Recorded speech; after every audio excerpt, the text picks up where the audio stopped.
ఈ గ్రంథంలో అప్పుడప్పుడు మేము ఆకాశిక్ రికార్డ్, విశ్వచైతన్య జ్ఞాన భాండాగారం లేక సూక్ష్మ విజ్ఞాన కోశం గురించి ప్రస్తావిస్తూ ఉన్నాం. మనలను ముక్తుల్ని చేసే ఈ విషయాన్ని గురించి ప్రస్తుతం చర్చించుకుందాం. జీవించిన ప్రతి జీవికి, వ్యక్తికి అత్యంత ఆత్మీయంగా ఈ సూక్ష్మ విజ్ఞాన కోశం ఉంటుంది. కాలం వెనక్కి వెళ్ళి ఇందులో మనం గతించిన చరిత్రను దర్శించవచ్చు. ఈ భూమి మీదే కాకుండా సమస్త విశ్వాలలోనూ ఎక్కడైనా సరే గతంలో ఏం జరిగిందో కూడా తెలుసుకోవచ్చు.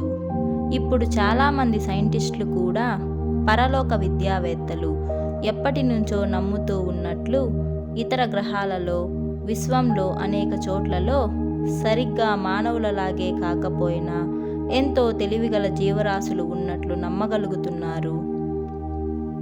ఈ జ్ఞానసాగరం గురించి తెలుసుకోవడం అత్యంత అవసరం, మూలాధారం, ఎప్పటికీ నశించిపోదని సైంటిస్టులు చెబుతుంటారు. శక్తి తరంగాలు, విద్యుత్ తరంగాలు ఎప్పటికీ నశించవు. ఓ రాగితీగ చుట్టలో విద్యుత్ ప్రేరేపింపబడితే ఆ రాగితీగ వలయం యొక్క ఉష్ణోగ్రతను శూన్యానికి వీలైనంత దగ్గరలో ఉంచేలా శీతలీకరణం చేయగలిగితే ఆ విద్యుత్తు ఈ తీగ చుట్టలోనే అనంతంగా పరిభ్రమిస్తూనే ఉంటుందని సైంటిస్టులు కనుక్కున్నారు. ఓ విద్యుత్ వాహకం తనకు సహజంగా ఉండే నిరోధకత్వం వల్ల విద్యుత్ను తన గుండా ప్రసారం కావడాన్ని ప్రతిఘటిస్తుంది. అందువల్ల కొంత విద్యుత్ నశించిపోతుంది. ఈ పరిస్థితిని సైంటిస్టులు అధిగమించగలిగారు. ఓ రాగి వలయాన్ని అతి శీతల ఉష్ణోగ్రత వద్ద ఉంచి అందులో విద్యుత్ను ప్రేరేపింపజేస్తే ఆ విద్యుత్ శక్తి శాశ్వతంగా అందులోనే తిరుగుతూనే ఉంటుందని, ఏమాత్రం ఖర్చయిపోదని గ్రహించగలిగారు. ఈ విధంగా ఎప్పటికైనా మానవుడికి ఉన్న ఇతర జ్ఞానేంద్రియాల గురించి, అతీంద్రియ శక్తుల గురించి కూడా సైంటిస్టులు గ్రహించగలుగుతారు. కానీ ఇప్పట్లో మాత్రం కాదు. సైంటిస్టుల పద్ధతి చాలా నెమ్మదిగా ఉంటుంది. దారి తప్పిపోయే అవకాశాలు కూడా వాళ్ళకి చాలా ఎక్కువ. తరంగాలు నశించిపోవని ఇందాక చెప్పుకున్నాం. ఇప్పుడు కాంతి తరంగాలు ఎలా ప్రవర్తిస్తాయో గమనిద్దాం. మన విశ్వం కంటే దూరంగా ఉన్న విశ్వాల నుంచి, అక్కడ గ్రహాల నుంచి వస్తున్న కాంతి మనకు అందుతుంది. పెద్ద పెద్ద టెలిస్కోప్లు ఇంకా దూరం నుంచి వస్తున్న కాంతిని కూడా గుర్తిస్తున్నాయి. అందులో కొన్ని కాంతులు బహుశా మన భూమి మీద లేదా మన విశ్వం కూడా జన్మించక ముందు నుంచే బయలుదేరిన కిరణాలు కావచ్చు. కాంతి వేగం చాలా అధికం, కాంతి వేగం చాలా ఎక్కువ అని మనం ఎందుకు అనుకుంటామంటే, ఈ భూమి మీద ఈ శరీరంలో మనం బంధింపబడి ఇరుక్కొని ఉన్నాం కాబట్టి. ఉదాహరణ కోసం ఒక్కసారి మానవుడి జీవిత యాత్ర పరిభ్రమణ కాలం 72,000 సంవత్సరాలు అని మనం చెప్పుకుందాం. ఈ 72,000 సంవత్సరాలలో విశ్వంలో అనేక ప్రదేశాలలో, వేరువేరు తలాలలో కూడా అనేక సార్లు జన్మించవలసి రావచ్చు. ఈ జన్మలన్నీ కలిసి ఓ పాఠశాలలో విద్యార్జన చేసే సమయంగా మనం లెక్కించవచ్చు. మనం కాంతి గురించే ఎందుకు ప్రస్తావిస్తున్నామంటే, విద్యుత్, రేడియో తరంగాల కంటే భిన్నంగా ఏ పరికరము లేకుండా మనం కాంతిని చూడవచ్చు కాబట్టి. సూర్యచంద్రుల నుంచి వస్తున్న కాంతిని స్వయంగా కళ్ళతోనే చూడవచ్చు. పెద్ద టెలిస్కోపులు లేక శక్తివంతమైన బైనాక్యులర్ల సహాయంతో చాలా దూరంలో ఉన్న తారల నుంచి వస్తున్న కాంతిని చూడవచ్చు. మన భూమి ఇంకా ఘనీభవించకుండా ఓ హైడ్రోజన్ అణువుల సముదాయంతో నిర్మితమైన ఓ మేఘంలాగా విశ్వంలో తేలుతున్న సమయంలో ఉన్నప్పుడు ఇతర నక్షత్రాల నుంచి బయలుదేరిన కాంతిని కూడా ఇప్పుడు మనం చూడవచ్చు. కాంతిని మనం సమయాన్ని లెక్కించడానికి, దూరాన్ని లెక్కించడానికి కూడా ఉపయోగించవచ్చు. ఖగోళ శాస్త్రజ్ఞులు కాంతి సంవత్సరాల గురించి మాట్లాడుతూ ఉంటారు. మేము మళ్ళీ చెప్పొచ్చేదేమిటంటే, ఓ సుదూర ప్రపంచం నుంచి బయలుదేరిన కాంతి ఆ గ్రహం నశించిపోయిన తరువాత కూడా అనంతంగా పయనిస్తూనే ఉంటుందని. ఇప్పుడు మనకు కనిపిస్తున్న ఓ నక్షత్రం సరిగ్గా ఈ క్షణాన అక్కడ నిజంగా ఉండకపోవచ్చు, ఎప్పుడో నశించిపోయి ఉండవచ్చు. ఇది అర్థం చేసుకోవడం కష్టంగా అనిపిస్తుంటే ఈ క్రింది విపులీకరణను గమనించండి. అనంతాకాశంలో ఓ నక్షత్రం సుదూర తీరాలలో వెలుగుతూ ఉందనుకోండి. ఎంతో కాలం నుంచి, కొన్ని శతాబ్దాల నుంచి, కొన్ని వేల సంవత్సరాల నుంచి, కొన్ని లక్షల సంవత్సరాల నుంచి మన భూమి మీదకి తన కాంతిని పంపుతూనే ఉంది. ఈ నక్షత్రం నుంచి భూమికి ఉన్న దూరం చాలా ఎక్కువ గనక ఆ నక్షత్రం నుంచి బయలుదేరిన కాంతి కొన్ని వేల లేక కొన్ని లక్షల సంవత్సరాలు ప్రయాణం చేస్తే తప్ప మన భూమిని చేరుకోలేదు. ఒకరోజు ఇంకో నక్షత్రం పేలిపోయినప్పుడు రేగిన పెద్ద కాంతి వెలుగు భూమి మీద మనకు కనిపించాలంటే బహుశా కొన్ని లక్షల సంవత్సరాలు మనం ఎదురు చూడాలి. ఈ విధంగా నిజంగా లేని వస్తువుని మనం ప్రస్తుతం చూస్తూ ఉండవచ్చు. మన స్థూల శరీరాలలో ఉన్నప్పుడు అసాధ్యమనిపిస్తూ సూక్ష్మ శరీరంతో చాలా సులభంగా సాధించగలిగిన ఓ విషయాన్ని ఊహిద్దామా? మనం ఆలోచన కన్నా ఎక్కువ వేగంతో ప్రయాణం చేయగలమని ఊహించండి. ఆలోచనకు కూడా ఓ నిర్దిష్ట వేగం ఉంటుందని ఏ డాక్టర్ అయినా చెబుతాడు. ఓ పరిస్థితిలో ఓ మనిషి ఎంత త్వరగా స్పందిస్తాడో అధ్యయనం చేయబడింది. ప్రమాదం జరగవచ్చునని తెలిసినప్పుడు ఎంత త్వరగా లేక ఎంత నెమ్మదిగా ఓ కారు బ్రేకుల్ని తొక్కగలడో, లేక కారును ఎంత త్వరగా పక్కకు చటుక్కున మళ్లించగలడో లెక్కగట్టబడింది. ఏ వేగంతో ఆలోచన తరంగాలు తల నుంచి పాదం వరకు పయనిస్తాయో ధృవీకరింపబడింది. కాబట్టి మనం ఈ చర్చ కోసం అనుకున్న చోటికి క్షణంలో ప్రయాణం చేయగలుగుతామని ఊహించండి. భూమి నుంచి 3000 సంవత్సరాల క్రితం బయలుదేరిన కాంతి ఇప్పుడు ఏ గ్రహాన్ని చేరుకోగలిగిందో ఆ గ్రహం మీదే ఈ క్షణంలో మనం వెళ్ళి ఉన్నట్టు ఊహించుకుందాం. అంటే ఈ గ్రహం మీద నుంచి భూమి వంక చూస్తే అక్కడ నుంచి 3000 సంవత్సరాల క్రితం బయలుదేరిన కాంతి ఇప్పుడు మనకు కనిపిస్తోందని అర్థం. మన దగ్గర ఎవ్వరూ ఊహించలేనంత శక్తివంతమైన టెలిస్కోపో, వస్తున్న కాంతిని విశ్లేషించి చెప్పగల యంత్రమో ఉందనుకోండి. దీని సహాయంతో మనం భూతలాన్ని పరిశీలిస్తే 3000 సంవత్సరాల క్రితం ఇక్కడ ఏ ఏ సంఘటనలు జరిగాయో అవన్నీ స్పష్టంగా కనిపిస్తాయి కదా. ఈజిప్టు నాగరికత ఉచ్చదశలో ఉన్నప్పటి ఓ రోజును గాని, జంతువులలాగా వనవాసాలు చేస్తున్న పాశ్చాత్య అనాగరికులను గాని, చైనీయులు చాలా గొప్ప స్థితిలో ఉన్నప్పటి పరిస్థితిని గాని ప్రత్యక్షంగా మనం చూడవచ్చు కదా. ఓ క్షణంలో భూమికి 1000 కాంతి సంవత్సరాల దూరంలో ఉన్న ఓ గ్రహం మీదకి మనం వెళ్ళామనుకోండి. ఇందాకటి గ్రహంలా కాకుండా ఇప్పుడు మనకు 1000 సంవత్సరాల క్రితపు సంఘటనలు కనిపిస్తాయి. భారతీయుల నాగరికత కనిపించవచ్చు. క్రిస్టియానిటీ ప్రచారాన్ని చూడవచ్చు. దక్షిణ అమెరికా మీద దండయాత్రల్ని గమనించవచ్చు. మన భూమి ఇప్పుడున్న విధంగా కాకుండా వేరొక పద్ధతిలో కనిపించవచ్చు. సముద్రాలు పొంగి కొంత భూమి మాయం కావడమో, లేక కొంత భూమి సముద్రంలో నుంచి పైకి రావడమో, ఖండాలు కొన్ని పక్కకు జరగడమో ఈ 1000 సంవత్సరాల కాలంలో జరిగి ఉంటాయి కదా. ఇవన్నీ జరగక ముందు భూమి ఎలా ఉండేదో ఆ దృశ్యాలన్నీ ఇప్పుడు చూడవచ్చు. ప్రస్తుతం ఈ భూమి మీద మనం ఉంటున్న ఈ సమయంలో మన జ్ఞానేంద్రియాలు ఓ చిన్న హద్దుని మన చుట్టూ ఏర్పరిచి ఉన్నాయి. మన ఇంద్రియాలకు గోచరించే, అర్థమయ్యే తరంగ దైర్ఘ్యాలు, ప్రకంపనాల వేగాలు చాలా సంకుచితమైన విస్తృతిలోనే ఉంటాయి. సూక్ష్మ శరీరయానం చేస్తున్నప్పుడు మన స్థూల శరీరపు హద్దుల్ని దాటి సంచరిస్తూ ఉంటాం కాబట్టి మనకు కనిపించే చిత్రాలు భిన్నంగా, మరింత విస్ఫుటంగా, కొత్త కొత్త అందాలతో అనిర్వచనీయమైన అనుభూతిని ప్రసాదిస్తూ కనిపించవచ్చు. మన పరిశీలనా శక్తి మరింత పెరిగితే మూల పదార్థం ఎప్పటికీ నశించిపోదనే సత్యం కూడా మనకు అవగతం కావచ్చు.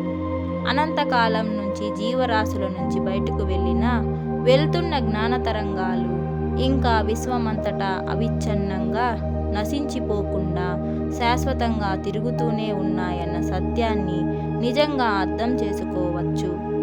కాంతిని ఆపి మనం పరీక్షించుకోగలుగుతున్నట్లే ఆ ఆలోచనల జ్ఞాన తరంగాల్ని కూడా మనం అడ్డుకొని ఆపి అర్థం చేసుకోవచ్చు. ఒక ఉదాహరణని గమనించండి. మీ దగ్గర ఓ చిన్న స్లైడ్ ప్రొజెక్టర్ ఉంది. ఓ తెల్లటి తెరను ఈ ప్రొజెక్టర్కు ఎదురుగా అమర్చి ఓ స్లైడ్ను ప్రొజెక్టర్లో ఉంచి స్విచ్ ఆన్ చేస్తారు.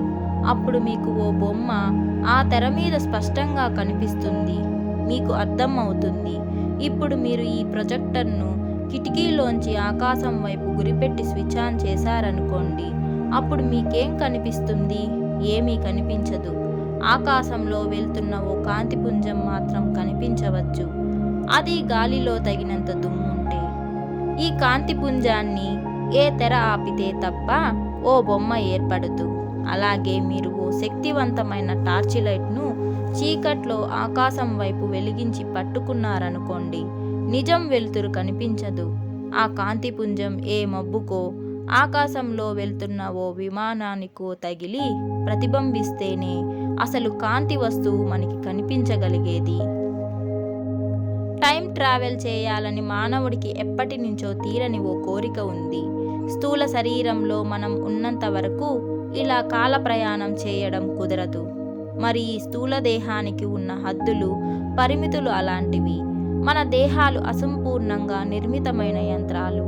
భూమి మీదకి చదువుకోవడానికి వచ్చిన మనకు అనుమానం ఎక్కువ. ఏ విషయాన్ని నిశ్చయించి చెప్పుకోలేం. మనకు నమ్మకం కలగాలంటే రుజువులు కావాలి.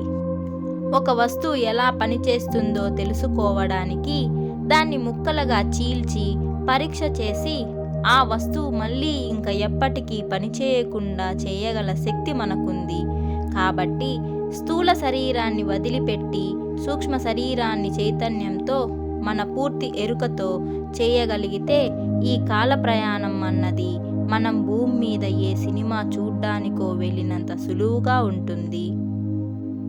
ఆకాశిక్ రికార్డ్ లేక సూక్ష్మ విజ్ఞాన కోసం అంటే ఓ విధమైన సూక్ష్మ ప్రకంపన అనుకోవచ్చు. ఈ ప్రకంపన కేవలం కాంతిని మాత్రమే కాదు, శబ్దాన్ని కూడా తనలో పొందుపరుచుకొని ఉంటుంది. ఈ ప్రకంపనను సరిగ్గా వర్ణించే మాట ఏది ఈ భూమి మీద లేదు.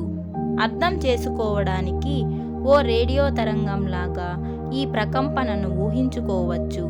మన చుట్టూ అన్ని చోట్ల రేడియో తరంగాలున్నాయి. ప్రపంచంలోని అన్ని ప్రదేశాలలో ప్రకంపనాల రూపంలో భూమి చుట్టూ తిరుగుతూనే ఉంటుంది. ఒక్కో రేడియో స్టేషన్ ఒక్కో విధంగా వివిధ భాషల్లో వివిధ అంశాల మీద చర్చలను, సంగీతాన్ని ప్రసారాలు చేస్తుంటుంది. ప్రపంచంలోని ఓ ప్రాంతం నుంచి వస్తున్న రేడియో తరంగాలు ఒక్కసారి మనకి రేపటి రోజు ప్రసారం కాబోయే ప్రోగ్రాం కావచ్చు. ఈ రేడియో తరంగాలన్నీ ఎడతెరిపి లేకుండా మనకు వస్తూనే ఉంటాయి. మనకి మాత్రం వీటి గురించి ఏ స్పృహ ఉండదు. ఓ రేడియో సెట్టు మన దగ్గర ఉంటే తప్ప ఈ తరంగాలని మనకు అర్థమయ్యే స్వరంలోకి మార్చుకొని వినలేం. రేడియో తరంగాల అనుకంపన వేగాన్ని అంటే ఫ్రీక్వెన్సీ వేగాన్ని తగ్గించి మామూలుగా మన చెవులు వినగలిగే తరంగాల అనుకంపన వేగానికి తెచ్చుకోగలుగుతాము. ఇదే పద్ధతిలో ఆకాశిక్ రికార్డ్ తరంగాలను విశ్లేషించగల యంత్రం ఒకటి ఉన్నట్లయితే చరిత్రను మనం టెలివిజన్ స్క్రీన్ల మీద చూడవచ్చు. కంటికి కనిపిస్తున్న ఆ నిజాలను చూస్తున్న చరిత్రకారులు తాము పుస్తకాలలో చదువుకున్న అబద్ధాలు గుర్తొచ్చి జుట్టు పీక్కుంటారు. ఈ ఆకాశిక్ రికార్డ్స్ అనేవి ఎప్పటికీ నాశనం కావు. ఇవి విశ్వంలోని సమస్త జీవరాశుల జీవితాల్లోని అన్ని ఆలోచనల, అనుభవాల జ్ఞాన తరంగాలు. రేడియో స్టేషన్లోంచి ప్రోగ్రాములు వస్తున్నట్టు ప్రపంచంలోంచి ఇవి ఎప్పుడూ ప్రసారమవుతూనే ఉంటాయి. ఈ భూమి మీద జన్మించిన ప్రతి జీవి ఆలోచనలు అన్నీ అనంతంగా సృష్టిలో పరిభ్రమిస్తూనే ఉంటాయి. ప్రకంపనాల రూపంలో మనం స్థూల శరీరం నుంచి సూక్ష్మ శరీరంతో బయటకు వచ్చేసిన తరువాత ఈ ప్రకంపనాలను అర్థం చేసుకోవడానికి ఏ యంత్రాలను ఉపయోగించాల్సిన పని లేదు. ఈ ప్రకంపనాల వేగాన్ని తగ్గించే యంత్రాలేవీ ఉండవు. వీటికి బదులుగా స్థూల శరీరంలోంచి మనం బయటపడుతూ ఉన్నప్పుడే మనలోనే ఉన్న ఈ ప్రకంపనాల గ్రాహకాలు ఉత్తేజం పొందుతాయి, వేగాన్ని పుంజుకుంటాయి. అభ్యాసం కొనసాగిస్తూ ఉంటే ఆకాశిక్ రికార్డ్స్ను గ్రహించి అర్థం చేసుకోగలుగుతాము. కాంతి వేగాన్ని అధిగమించే సమస్య విషయానికి వద్దాం. కాసేపు కాంతి వేగం సంగతి పక్కకి నెట్టి దానికి బదులు శబ్ద వేగాన్ని అధిగమించే సమస్య గురించి ఆలోచిస్తే మంచిది. ఎందుకంటే శబ్ద వేగం తక్కువ గనుక. దీన్ని అర్థం చేసుకోవడానికి అనంతమైన దూరాలకు వెళ్ళిపోవాల్సిన పరిస్థితి ఇక్కడ రాదు గనుక మీరు ఆరుబయట నిలబడి ఉన్నప్పుడు వేగంగా నిశ్శబ్దంగా వెళ్తున్న జెట్ విమానం కనిపిస్తుంది. శబ్ద వేగానికి మించిన వేగంతో ఆ జెట్ విమానం పయనిస్తూ ఉండడం వల్ల రెండవ ప్రపంచ యుద్ధ రోజుల్లో ఆక్రమిత యూరప్ నుంచి గొప్ప రాకెట్లను వదిలేవారు ఇంగ్లాండును నాశనం చేయడానికి. ఈ రాకెట్లు వచ్చి ఇళ్ల మీద, పెద్ద భవంతుల మీద పడి వాటిని కూల్చేయడం వల్ల చాలామంది మరణించేవారు. ఈ రాకెట్లు పేలిన శబ్దాన్ని బట్టి రాకెట్లు అక్కడ పడినట్లు జనం గుర్తించేవారు.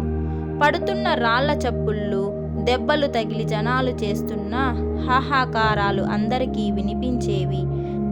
తరువాత కొంత దుమ్ము ధూళి సర్దుకుంటున్న సమయంలో అప్పుడు వినిపించేవి పేలిపోయిన ఆ రాకెట్లు రివ్వున గాలిలో వస్తున్న చప్పుళ్ళు. అయోమయాన్ని సృష్టించిన ఈ చోద్యానికి కారణం శబ్ద వేగం కన్నా ఎక్కువ వేగంతో ఆ రాకెట్లు ప్రయాణించడమే. అందువల్ల ఆ రాకెట్ పడి జరగాల్సిన విధ్వంసం అంతా జరిగి కాస్త సర్దుమణిగే సమయంలో ఆ రాకెట్ వస్తున్న చప్పుడు వినిపించేది. ఎవరైనా ఓ కొండపైన నుంచుని దూరంగా మరో కొండ చివరన నిలబడి ఉన్న ఓ ఫిరంగి చూస్తూ ఉన్నారనుకోండి. తలపై నుంచి ఆ ఫిరంగి గుండు వెళ్తున్నప్పుడు చప్పుడు ఏమీ వినిపించదు. కాస్త దూరంలోకి ఆ గుండు దూసుకుపోతున్నప్పుడు అది వెళ్తున్న చప్పుడు మొదలవుతుంది. చప్పుడు విన్న వాళ్ళెవ్వరూ ఆ గుండ్ల వల్ల యుద్ధంలో ప్రాణాలను కోల్పోలేదు. ఎందుకంటే గుండ్లు ముందుగా వచ్చేసేవి, తరువాత శబ్దం వినిపించేది. చప్పుడు వినిపించి భయంతో నేల మీదకి వంగే వాళ్ళను చూస్తే చాలా తమాషాగా ఉంటుంది. అప్పటికి చాలా సమయానికి ముందే వారి మీద నుంచే ఆ గుళ్ళు వెళ్ళిపోయి ఉండడం వలన కాంతి కన్నా శబ్ద వేగం చాలా తక్కువ. ఇందాకటి కొండపై నుంచి మనం మళ్ళీ దూరంగా ఉన్న ఫిరంగి వంక చూస్తూ ఉన్నామనుకోండి. దూరంలో ఉన్న ఆ ఫిరంగి గొట్టంలో నుంచి ఓ మంట కనిపిస్తుంది, ఫిరంగి పేలినట్టు. తరువాత చాలా సేపైన తరువాత రెండు కొండల మధ్య ఉన్న దూరాన్ని బట్టి మీద నుంచి వెళ్ళిపోయిన గుండు తాలూకు శబ్దం మీకు వినిపిస్తుంది. దూరంగా ఓ మనిషి కట్టెలు కొడుతూ ఉండడాన్ని మీరు గమనించి ఉండవచ్చు. చెట్టు మీద గొడ్డలి పడడం మీకు కనిపిస్తూనే ఉంటుంది. తరువాత కొంతసేపటికి టక్కుమని శబ్దం వినిపిస్తుంది. ఈ అనుభవం మనలో చాలామందికి కలిగే ఉంటుంది. ఆకాశిక్ రికార్డ్స్లో ఈ ప్రపంచంలోని అన్ని జీవుల జ్ఞానానికి సంబంధించిన అన్ని విషయాలు, జరిగిన అన్ని సంఘటనలు ఉంటాయి. వేరే ప్రపంచాలలో వేరే ఆకాశిక్ రికార్డ్స్ ఉంటాయి. వివిధ దేశాలలో వేర్వేరు రేడియో ప్రోగ్రాములు ఉన్నట్టు ఈ పద్ధతి తీరు తెలిసిన వాళ్ళు ఆకాశిక్ రికార్డ్స్కు తమని తాము ట్యూన్ చేసుకోగలుగుతారు. తమ ప్రపంచానికి సంబంధించిన వాటికే కాకుండా ఇతర విశ్వాలకు చెందిన అన్ని ఇతర ప్రపంచాల ఆకాశిక్ రికార్డ్స్ను కూడా అలా ట్యూన్ చేసుకొని, అంటే ఆకాశిక్ ప్రకంపనాలకు అనుగుణంగా తమ శరీరపు ప్రకంపనాలను శృతి చేసుకొని ఇలా ఇతర ప్రపంచాల చరిత్రలను దర్శించగలుగుతారు.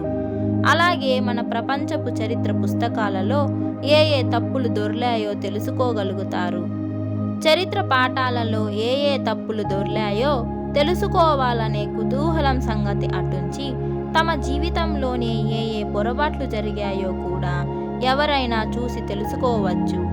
ఈ భూమి మీద తనువు చాలించాక మనం ఇంకో జీవన తలం మీదకు వెళ్ళి భూమి మీద మనం ఏమి చేశామో ఏం చేయలేదో పరిశీలించుకుందాం. ఇదంతా ఆలోచన వేగంతో మనం గమనిస్తాం.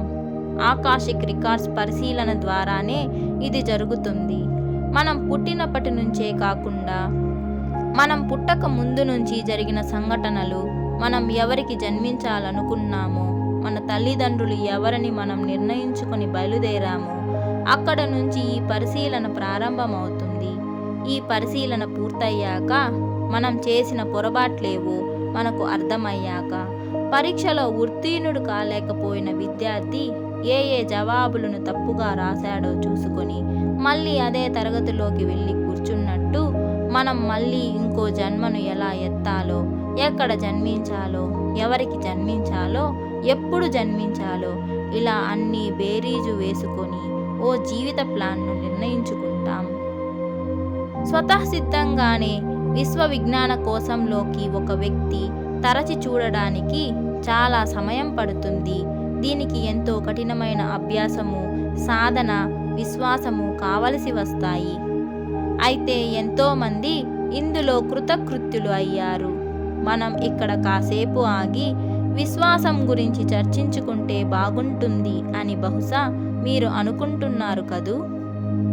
విశ్వాసం ఈ లక్షణాన్ని ప్రతి ఒక్కరూ అపురూపమైన ఓ మొక్కను మనం జాగ్రత్తగా కాపాడుకుంటూ పెంచుకుంటున్నట్టుగా పెంచుకోవాలి. ఈ విశ్వాసం అనేది ఓ కలుపు మొక్క కాదు. ఇందాక అనుకున్నట్టుగా ఇది సరైన ఉష్ణోగ్రతలో పెంచాల్సిన ఓ అపురూపమైన మొక్క. దీన్ని మనం బాగా మేపాలి, జాగ్రత్తగా తిండి పెట్టాలి, జాగ్రత్తగా కాపాడుకోవాలి. విశ్వాసం మనకు కలగాలంటే విశ్వాసాన్ని గురించిన నిశ్చయాన్ని మన అంతరాంతరాలలోకి, అచేతన మనస్సులోకి దిగిపోయేలా మళ్ళీ మళ్ళీ చెప్పుకుంటూ ఉండాలి. ఈ మన అచేతన మనస్సు చేతనావస్థలోని మనస్సు కంటే 9 రెట్లు పెద్దదిగా మనలోని ముఖ్య భాగంగా ఉంటుంది. దీనిని ఓ సోమరిపోతు అయిన వృద్ధుడితో పోలిస్తూ ఉంటాం. ఈయనని మనం క్షోభ పెట్టకూడదు. ఈయన వార్తాపత్రికలను చదువుతూ ఉంటాడు. బహుశా ఓ పైపు కాల్చుకుంటూ ఉంటాడు. సుఖంగా మెత్తటి చెప్పులను వేసుకొని ఉంటాడు. నిజానికి ఆయన చుట్టూ జరుగుతున్న అల్లకల్లోలం, అల్లరి ఆయనకు నచ్చదు. ఆయన తన ఏకాగ్రతను కోల్పోవడానికి ఇష్టపడడు. అనేక సంవత్సరాల కృషి వల్ల ఎంతో విపరీతంగా పీడిస్తే తప్ప తాను ఉంటున్న స్థితి నుంచి ఆయన పక్కదారి తొక్కడు. తన చుట్టూ ఉన్న గోల నుంచి తగిన రక్షణ ఏర్పాటు చేసుకొని ఉంటాడు. వృద్ధాప్యంలో ఉన్న ఓ చెవిటివానిలాగా ఈయనకి మొదటిసారి చెబుతున్న మాట అస్సలు వినిపించదు. రెండవసారి పిలిచినప్పుడు మనం చెప్పే మాటను వినడానికి ఆయనకు ఇష్టం ఉండదు గనుక వినడు. వింటే తాను చేస్తున్న పని పెరగవచ్చు, లేకపోతే అనుభవిస్తున్న విశ్రాంతి నాశనమవుకోవచ్చు అనే ఆలోచనతో మనం చెప్పింది వినడు. మూడవసారి మనం ఇందాకటి మాటనే మళ్ళీ చెప్పినట్లయితే ఆయనకు విసుగు వచ్చేస్తుంది. చేతిలోని పేపర్లలో రేసు ఫలితాలను చదవాలని ఆయన అనుకుంటూ ఉండవచ్చు.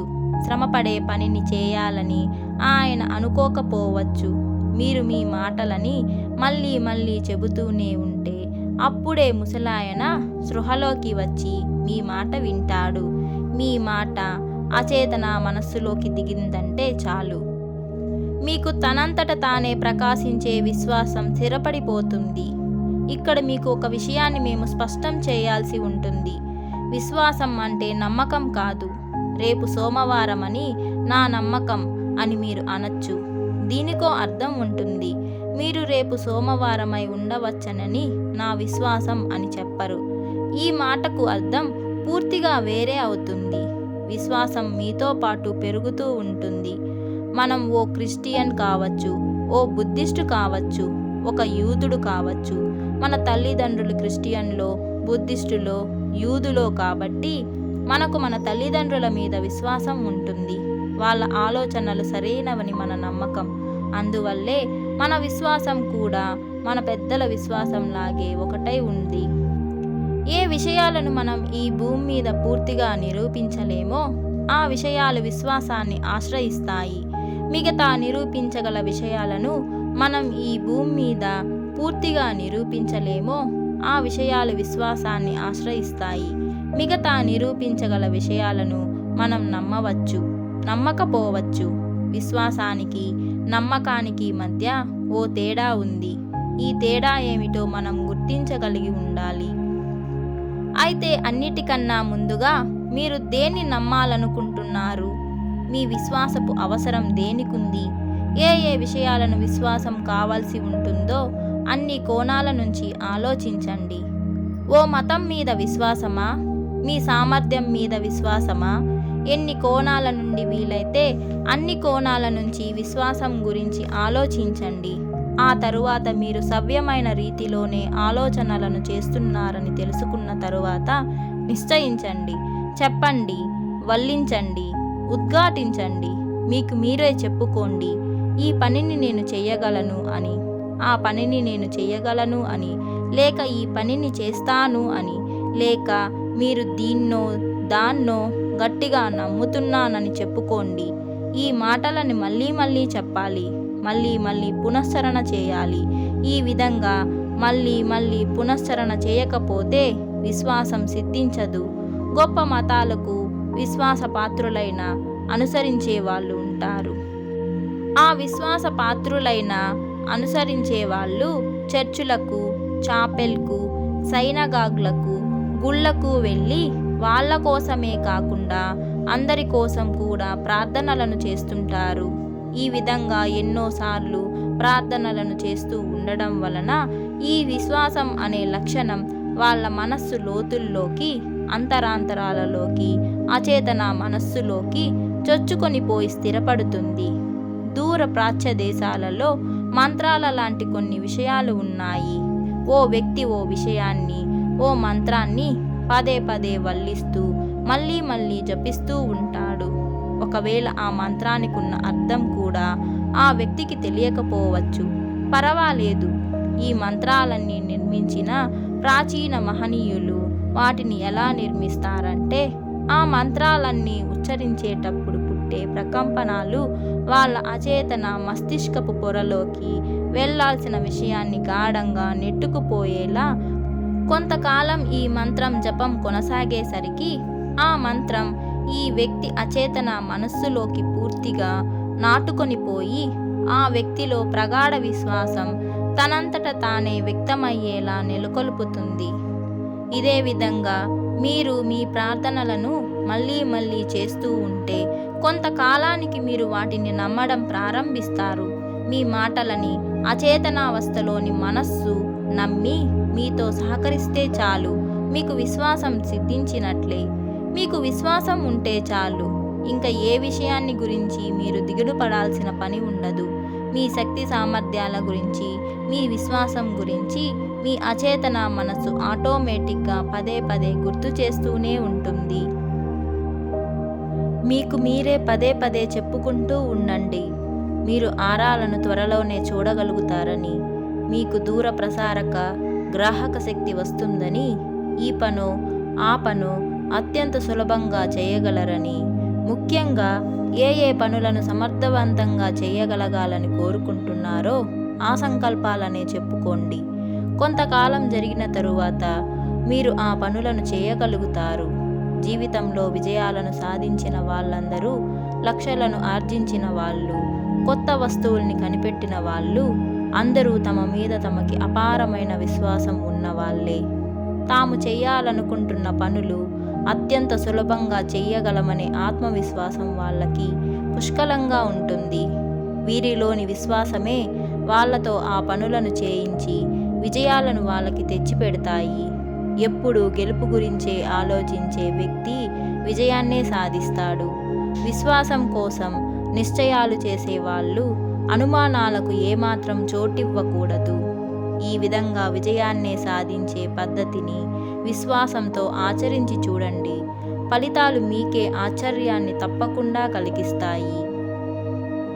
గత జన్మలో తాము ఎవరో, ఏ ఏ పనులను తమ గత జన్మలో చేసేవారో ఈ విషయాల గురించి కొందరు ఇతరులకి చెప్పడం మీరు వినే ఉంటారు.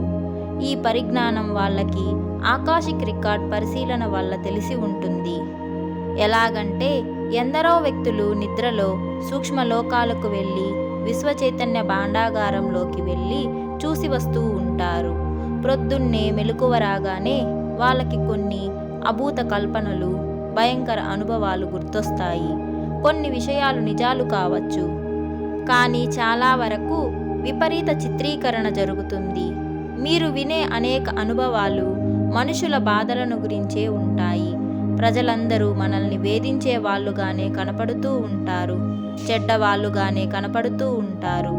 ఇదంతా ఇలా ఎందుకు జరుగుతుందంటే, మనం ఈ భూమి మీదకి ఓ బడిలోకి విద్యార్థి వచ్చినట్లు వస్తామని అర్థం చేసుకోవాలి. మనకున్న అవలక్షణాలను పోగొట్టుకోవడానికే కష్టాలు పడాల్సి ఉంటుందని తెలుసుకోవాలి. లోహాన్ని శుద్ధి చేయాలంటే ఓ కొలిమిలో దాన్ని కరిగించాలి. అప్పుడు దాంట్లో నుంచి పనికిరాని పదార్థం పైకి తేలుతుంది.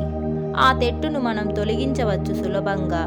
మనుషులకి కూడా ఇలాంటి ఒత్తిళ్లు రావడం వలన వాళ్ళు విపరీతంగా ఉద్విగ్నులై కుప్పకూలిపోయే వరకు శోధింపబడతారు. ఆ విధంగా వాళ్ళ తప్పులు తొలగింపబడతాయి, వాళ్ళు సంస్కరింపబడతారు. మానవులు ఈ భూమి మీదకు నేర్చుకోవడం కోసం వస్తారు. దయాగుణం కంటే కఠినత్వంతోనే మానవుడు చాలా త్వరగా అనేక సత్యాలను గ్రహించగలుగుతాడు. ఈ ప్రపంచం మానవులు కష్టాలు పడడానికే, వాళ్లకు శిక్షలు ఇవ్వడానికే, వాళ్ళను సంస్కరించడానికే ఉంది. అక్కడక్కడ దయ, ప్రేమ కిరణాలు కాంతి రేఖల్లా, దీపస్తంభాల్లా వెలుగుల్ని ప్రసరించిన ప్రపంచం మొత్తం చాలా వరకు యుద్ధాలతోనే, పోట్లాటలతోనే నిండి ఉంది. ఏ దేశ చరిత్రనైనా గమనించండి. మీకు అనుమానంగా ఉంటే ప్రారంభమవుతున్న అనేక యుద్ధాలను గమనించండి. నిజంగా ఇది మలినంతో నిండి ఉన్న ప్రపంచం. ఇక్కడికి రావాల్సిన గొప్ప మహనీయ వ్యక్తుల రాకకు ఈ భూమి గొప్ప ప్రతిబంధకంగా ఉంటుంది. వీరు రాక తప్పదు. ఇక్కడ జరిగే విషయాలను గమనించక తప్పదు. గొప్ప వ్యక్తి ఒకడు ఈ భూమి మీదకు రావాలనుకుంటే ఓ మలినాన్ని తనకు ఆపాదించుకొని ఆ తరువాత జన్మించాల్సి ఉంటుంది. ఈ మలినమే ఆ మహనీయుణ్ణి ఈ భూమి మీద కట్టిపడేసి ఉంచగలిగే లంగరు లాంటిది. ఏ మహనీయుడు తన పూర్తి నిర్మలమైన, నిష్కలంకమైన, పవిత్రమైన స్థితిలో భూమి మీదకు రాలేడు. అలా వస్తే ఇక్కడి దుఃఖాలను, కష్టాలను భరించలేడు.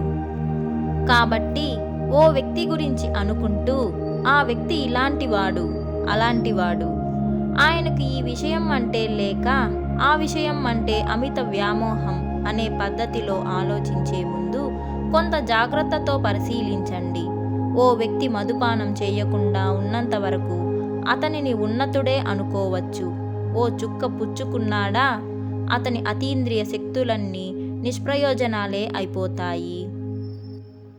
అత్యంత గొప్ప మహనీయులు, యోగ దృష్టి ఉన్నవాళ్ళు, భావ ప్రసార గ్రహణాశక్తి ఉన్నవారు ఏదో ఒక శారీరక బాధతో ఉండడాన్ని చూడవచ్చు.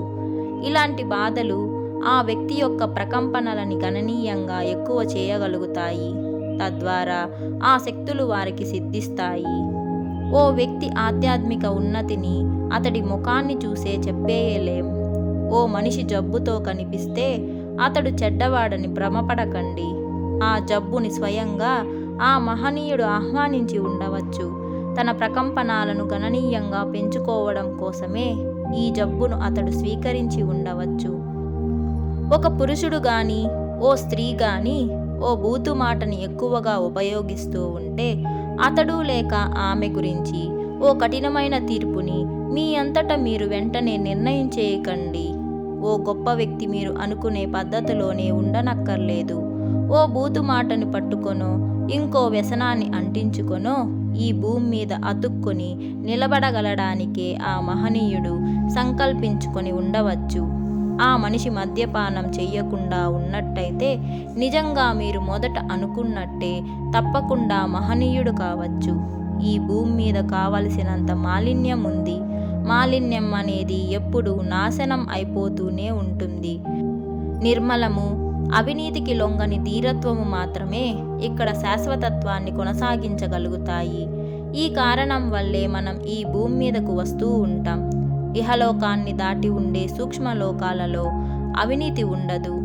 దుర్మార్గం ఉత్తమ లోకాలలో ఉండే అవకాశమే లేదు. అందువల్లే మనుషులు ఈ భూమి మీదకి కష్టపడి నేర్చుకోవడానికే వస్తూ ఉంటారు. మళ్ళీ ఇంకోసారి ఈ మాటని వినండి. ఆత్మజ్ఞానులైన మహనీయులు ఈ భూమి మీదకు వచ్చేటప్పుడు ఓ దుర్మార్గాన్నో, ఓ వ్యసనాన్నో వెంట తీసుకుని వస్తారు. లేకపోతే ఓ జబ్బునైనా ధరిస్తారు. తాము ఎందుకు ఇహలోకానికి వస్తున్నారో వాళ్లకు బాగా తెలుసు. ఓ ప్రత్యేక విధి నిర్వహణ కోసమే భూలోకానికి వచ్చారు కనుక ఏ వ్యసనము, దుర్గణము తమకు కర్మబద్ధుల్ని చేసి తమను ఇక్కడే బంధించదని వాళ్లకు బాగా తెలిసే ఉంటుంది. కర్మ గురించి మనం తర్వాత తెలుసుకుంటాం. ఓ బరువులాగానే ఓ దుర్గుణం కాని వ్యసనం కాని ఉండి దేహాన్ని భూతలం మీద నిలబెట్టి ఉంచుతుంది. ఇదొక సాధనంగా మాత్రమే పనిచేస్తుంది. ఇంకో విషయాన్ని కూడా మేము మీకు చెప్పాల్సి ఉంది. అది ఇదే: ప్రస్తుత గొప్ప సంఘ సంస్కర్తలు కొందరు తమ గత జన్మలో ప్రస్తుతం దేన్ని వాళ్ళు సంస్కరిస్తున్నారో ఆ తప్పులనే చేసిన వాళ్ళు. ఉదాహరణకు, హిట్లర్ ఈ భూమి మీదకు గొప్ప సంఘ సంస్కర్తగా వస్తాడని నిస్సంశయంగా నమ్మవచ్చు. స్పానిష్ ఇన్క్విజిషన్ రోజుల్లో కిరాతకుల్లో చాలామంది గొప్ప సంస్కర్తలుగా భూమి మీదకు మళ్ళీ దిగివచ్చారు. ఈ విషయాన్ని గురించి మీరు కాస్త ఆలోచించడం మంచిది. గుర్తుపెట్టుకోండి, జీవించడానికి ఉత్తమమైన మార్గం మధ్యేయ మార్గం. చెడ్డవాళ్ళగా ఉండి దానివల్ల మళ్ళీ మళ్ళీ మీరు బాధపడవలసి వచ్చేలా చేసుకోకండి. అలాగని పరమ పవిత్రంగా ఉండాలని, అందరూ మీ కిందే ఉండాలని అనుకుంటే మీరు భూమి మీద బతకలేరు. అదృష్టం కొద్దీ అంత పవిత్రులు ఎవరు ఈ భూమి మీద లేరులేండి. ఇప్పటి వరకు మీరు లోబ్సాంగ్ రాంపా రచించిన మరణం లేని మీరు అనే పుస్తకంలోంచి 19వ పాఠాన్ని విన్నారు. ఈ వీడియో మీకు నచ్చినట్లయితే తప్పకుండా లైక్ చేయండి. అలాగే మీరు ఇంకా నా ఛానల్ని సబ్స్క్రైబ్ చేసుకోకపోతే వెంటనే సబ్స్క్రైబ్ చేసుకోండి. ఇంకొక ఇంట్రెస్టింగ్ వీడియోతో మళ్ళీ మీ ముందుకు వస్తాను. అంతవరకు టేక్ కేర్ అండ్ బాయ్.